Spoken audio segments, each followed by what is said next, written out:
Radhe Radhe friends, कैसे हैं आप सभी लोग। आशा करती हूँ कि अच्छे होंगे। आज मैं आपको कार्तिक मास कथा का 14वां अध्याय सुनाऊंगी। तब उसको इस प्रकार धर्म पूर्वक राज्य करते हुए देख देवता क्षुब्ध हो गए। उन्होंने देवाधिदेव शंकर का मन में स्मरण करना प्रारंभ किया। तब भक्तों की कामना पूर्ण करने वाले शंकर जी ने नारद जी को बुलाकर देव कार्य की इच्छा से उनको वहां भेजा।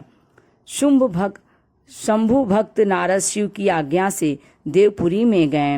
इंद्रादिक सभी देवता व्याकुल हो शीघ्रता से उठ नारद जी को उत्कंठा भरी दृष्टि से देखने लगे। अपने सब दुखों को कहकर उन्हें नष्ट करने की प्रार्थना की। तब नारद जी ने कहा, मैं सब कुछ जानता हूँ, इसलिए अब मैं दैत्यराज जालंधर के पास जा रहा हूँ। ऐसा कह नारद जी देवताओं को आश्वासित कर जालंधर की सभा में आए।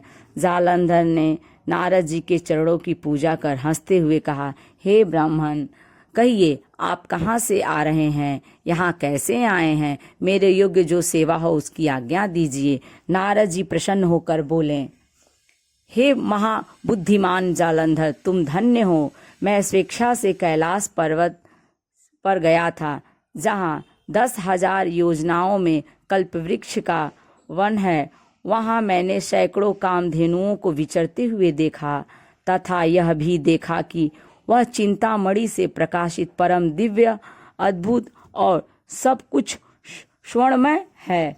मैंने वहाँ पार्वती के साथ स्थित शंकर जी को भी देखा, जो सर्वांग सुंदर गौरवर्ण त्रिनेत्र और मस्तक पर चंद्रमा धारण किए हुए हैं। उन्हें देखकर मुझे बड़ा आश्चर्य हुआ कि इनके समान समृद्धशाली त्रिलोकी में कोई है या नहीं।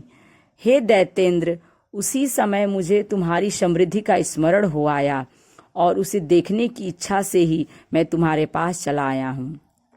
यह सुन जालंधर को बड़ा हर्ष हुआ। उसने नारद जी को अपनी सब समृद्धि दिखला दी। उसे देख नारद ने जालंधर की बड़ी प्रशंसा की और कहा कि निश्चय ही तुम त्रिलोकपति होने के योग्य थे। ब्रह्मा जी का हंसयुक्त विमान तुम ले आओ और द्युतलोक, पाताल और पृथ्वी पर जितने भी रत्नादि हैं सब तुम्हारे ही हों। ऐरावत, उच्चैश्वा, घोड़ा, कल्पवृक्ष और कुबेर की निधि भी तुम्हारे पास है। मणियों और रत्नों के ढेर भी तुम्हारे पास लगे हुए हैं। इससे मैं बड़ा प्रसन्न हूँ। परंतु तुम्हारे पास कोई स्त्री रत्न नहीं है। उसके बिना तुम्हारा यह सब फीका है।